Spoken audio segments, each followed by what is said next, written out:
Hello students, welcome to new chapter Ray Optics and Optical Instruments. Dear students, in this chapter we will be studying about light, its properties and nature of light. After that, we will be discussing some optical instruments.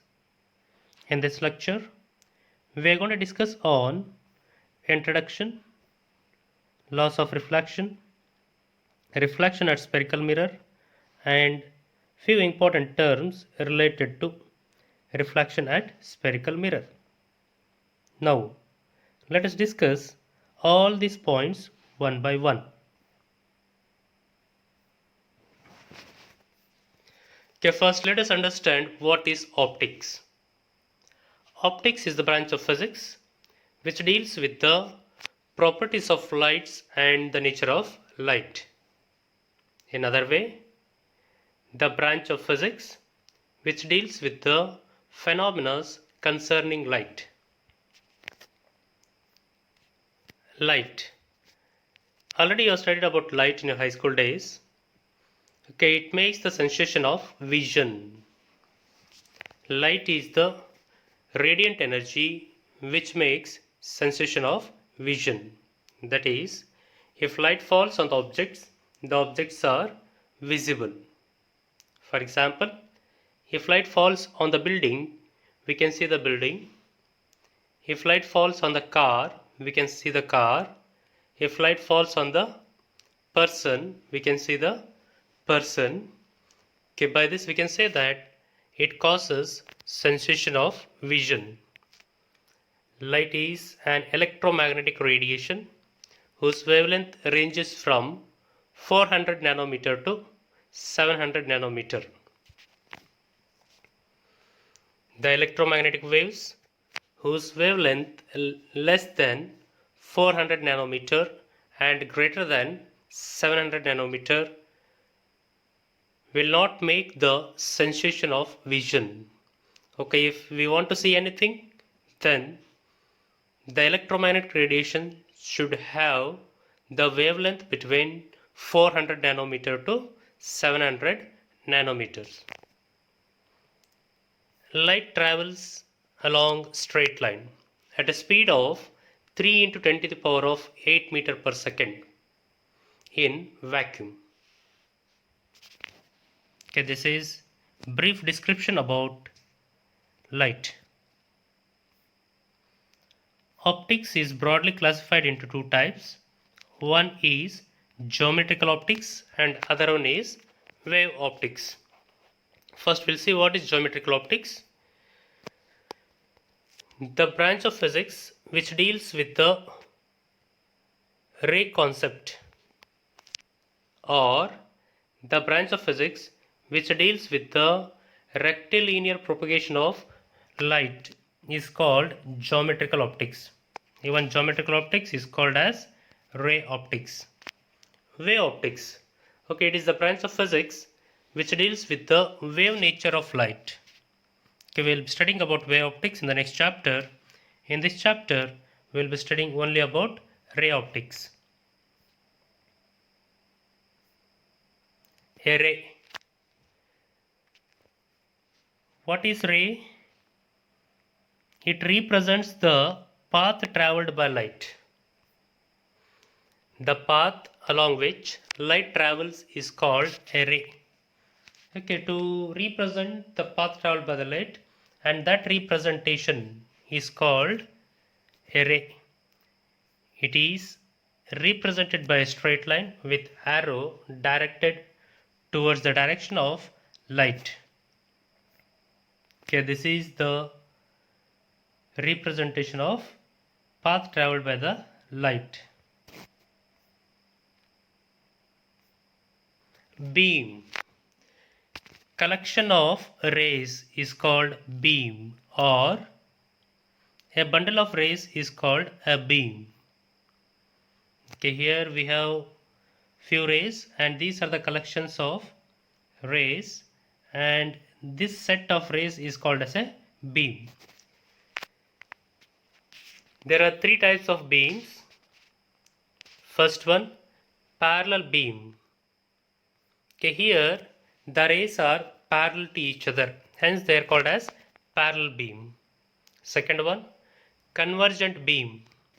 Here the rays converge at a point. See, all the rays are converging, they are moving towards a certain point. Hence these rays are called as converging rays and beam is called as convergent beam. Third one, divergent beam. Here the rays diverge from a point. Hence this beam is called divergent beam. Next, reflection of light. Okay, already you have studied about reflection of light. Once again, we will be discussing in detail about reflection of light. What is reflection of light? The change in the path of light in the same medium is called reflection of light. See here, some rays are striking on the surface, reflecting surface, and they are changing their direction. And this phenomena is called reflection. Okay, these rays are called as incident rays, and when these rays changes their direction, those rays are named as reflected rays. Now we'll see the definition of reflection of light. It is a phenomena in which a ray of light after incident of the surface returns back to the same medium. In other way we can say that the change in the path of light, without change of medium, is called reflection. Okay, this is the diagram which shows about reflection. A light is coming from a mountain. Here we have a mountain, and next to mountain there is a pond, and lights are coming from the mountain, and these lights are striking the surface of the water and they are changing their direction, and due to this we can see the image of mountain on the surface of water. Okay, this is one of the example for reflection.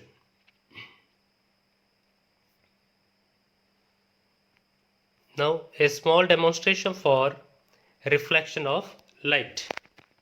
XY is a plane mirror. What do you mean by mirror? It is an object which has a reflecting surface at one side, and another side it is opaque or it is silvered, and this reflecting surface will reflect maximum amount of light. XY is called as plane reflecting surface, or it is called as plane mirror. MN is normal drawn to the surface.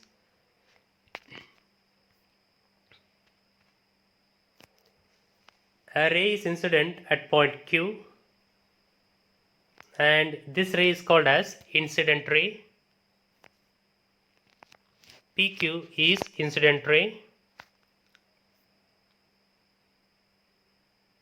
and the angle between the normal and incident ray is called angle of incidence. And this ray, in the absence of reflecting surface, it moves along the direction of QS. And when this incident ray strikes at point Q, it gets reflected, or it changes its direction in the same medium along QR, and this QR is called reflected ray. Then the angle between reflected ray and normal is called angle of reflection. Okay, this is the brief description about reflection. Okay, here PQ is incident ray and QR is reflected ray, I is angle of incidence, and R is angle of reflection, and Mn is normal. Laws of reflection. There are two laws of reflection. Let us see them.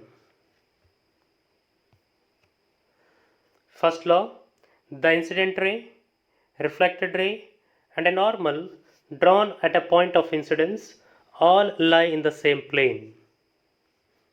Okay, here in the diagram, PQ is incident ray and QR is reflected ray and Mn is normal. When all these three are drawn at a point of incidence, here Q is point of incidence, all these three lie in the same plane. Now second statement, the angle of incidence is equal to angle of reflection. Okay, it is found that the angle of incidence is equal to angle of reflection. Okay, this is second law of reflection. We will be using these two laws for further study on reflection. Note, if two plane mirrors are inclined to each other at an angle theta, if a point object is placed in between these two plane mirrors, more than one images are formed due to multiple reflection. This diagram shows the inclination between two mirrors making an angle theta with each other. Okay, now let us give formula for the number of images formed when two mirrors are inclined with some angle theta with each other. Okay, there are two formulas. First one, n equal to 360 degree divided by theta minus 1. Here n represents number of images formed and theta is the angle between two plane mirrors. Okay, there is condition for this. If 360 degree divided by theta is even integer. Okay, when you substitute the value of theta and after simplification if we get even integer, then the number of images formed is given by n equal to 360 degree divided by theta minus 1. For example, if we assume theta is equal to 60 degree, 360 degree divided by 60 degree will give us 6. Okay, 6 is a even integer, hence number of images formed is equal to 6 minus 1, that is equal to 5. Okay, if the two mirrors are inclined with each other by 60 degree, we get 5 images. If 360 divided by theta is odd integer, then number of images formed is given by n equal to 360 degree divided by theta. For example, if theta is equal to 40, 360 degree divided by 40 degree is equal to 9. 9 is odd integer. Therefore, number of images formed is 9. Next, reflection at spherical mirror. We'll see what is spherical mirror. Okay, it is a part of sphere in which there are two surfaces. One of the surface is reflecting and other surface is silvered or opaque, and this part of sphere is called spherical mirror. Let us see the definition. A spherical mirror is a part of hollow sphere whose one side is reflecting and other side is opaque or silvered. There are two types of spherical mirror. One is concave mirror or concave spherical mirror, and second one is convex mirror or convex spherical mirror. Now let us see what is concave mirror. It is a spherical mirror whose reflecting surface is towards the center of the sphere from which a mirror is made of? It is a spherical mirror whose reflecting surface is towards the center of the sphere from which a mirror is a part. Okay, this is a part of sphere and one surface is silvered and other surface is reflecting, and this reflecting surface is towards the center of the sphere from which a mirror is a part. Convex mirror. It is a spherical mirror in which reflecting surface is away from the center of the sphere of which the mirror is a part. Okay, this is a part of sphere and one side is reflecting side and other side is silvered side. That is, okay, this part is opaque and this part is reflecting surface. And this reflecting surface is away from the center. Okay, center is somewhere here and it is away from the center. Hence, such kind of mirrors are called as convex mirrors. Important terms related with reflection at spherical mirrors. First term, pole. The midpoint of the aperture of spherical mirror is called pole. Okay, this is the aperture of spherical mirror and P is the midpoint and this midpoint is the pole of the mirror. Aperture. The portion of spherical mirror exposed to the incident light is called aperture. Okay, this is a spherical mirror and this spherical mirror is exposed to the incident light and this part is called as, or portion is called as, aperture. Center of curvature. It is the center of sphere of which the mirror forms. Okay, this is the complete sphere and this is a part of sphere and this part of sphere is called a mirror and this is the center of the curvature of sphere of which the mirror forms a part. Radius of curvature.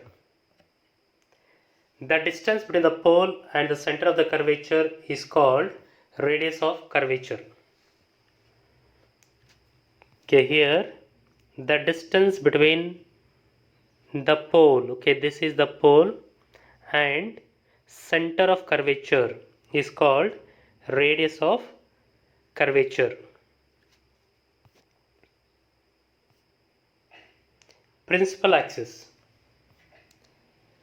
A straight line passing through pole and the center of the curvature is called principal axis of the mirror.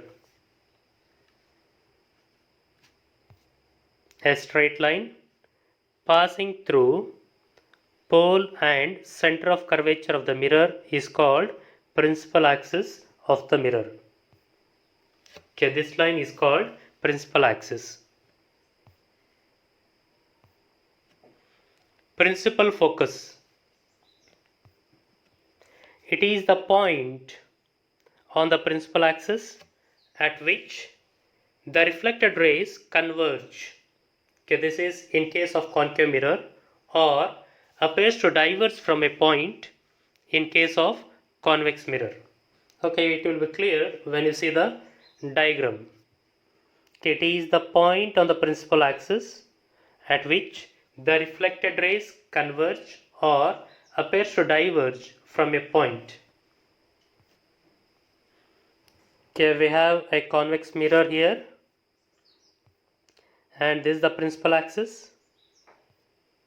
F is the focus point and P is the pole. Two rays are incidenting on the surface of the mirror and they are getting reflected along this direction. When these two rays are extended back, They meet at a certain point on the principal axis, and this point is called principal focus. What it is called as? Principal focus. Okay, next for concave mirror, a line is passing through the center and the pole is called principal axis. Okay, this line is principal axis, and two rays are incidenting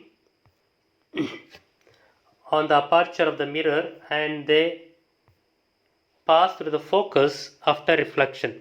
Okay, this ray is striking at the mirror, and then after reflection it passes through this point, and another ray is striking at the mirror at this point, and reflected ray is moving at this point. These two rays are intersecting on the principal axis at this point, hence this point is called as principal focus. Okay, now the definition of principal focus is cleared.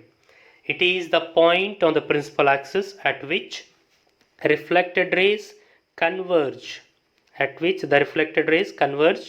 in case of concave mirror, or appears to diverge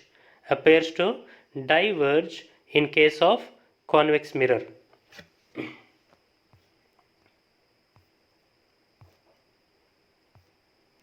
Focal length.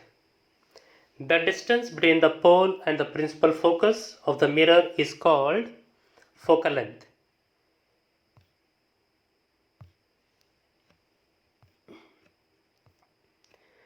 Okay, this point is center of curvature, and this point is pole of the mirror, and this point is focus.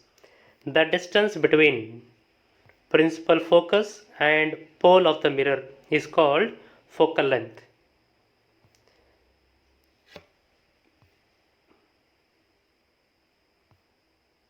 Thank you, students, and we'll be studying some more topics of this chapter in the next lecture.